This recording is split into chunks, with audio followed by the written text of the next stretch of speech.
Vítajte na našom letnom videoblogu. S prichádzajúcim letom Cisco obohatilo svoju ponuku serverov o Regmantové Regpack bundle s jedným procesorom.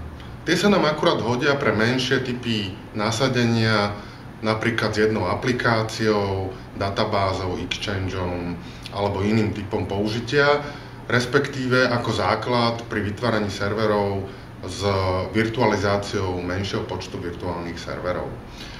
Prvý server obsahuje ten cenovo najvýhodnejší procesor, ktorý má 4 jadrá, a druhý server bundle obsahuje zase cenovo najvýhodnejší procesor, ktorý má 6 jadier. V obidvoch prípadoch máme servery, ktoré sú na začiatku osadené 8 GB RAM, ale tieto môžeme podľa potreby rozšíriť na vyššiu kapacitu. Je tam použitý softwarový RAID.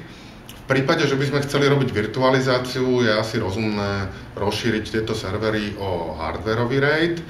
A každý server má po jednom zdroji. Zase z hľadiska vysokej dostupnosti môžeme tento základ rozšíriť o ďalší zdroj na server s vyššou dostupnosťou.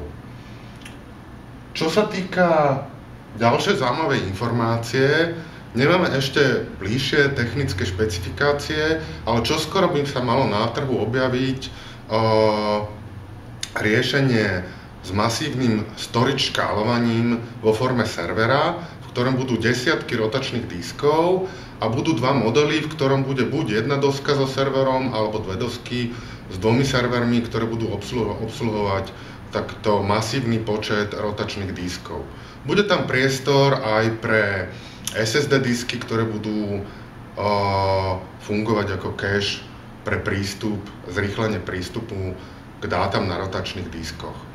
Na záver je možno rozumné spomenúť štatistiku z prvého štvrťroku 2014, kde Cisco sa posunulo na prvé miesto na americkom trhu v oblasti bladeových serverov.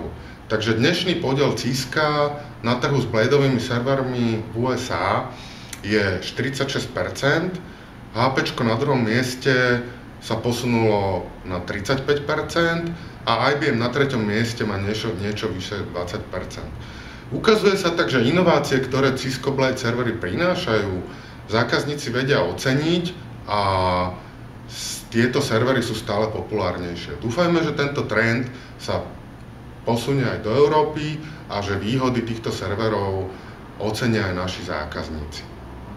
Tým by som sa chcel s našim videoblogom rozlúčiť a nezabudnite na pitný režim.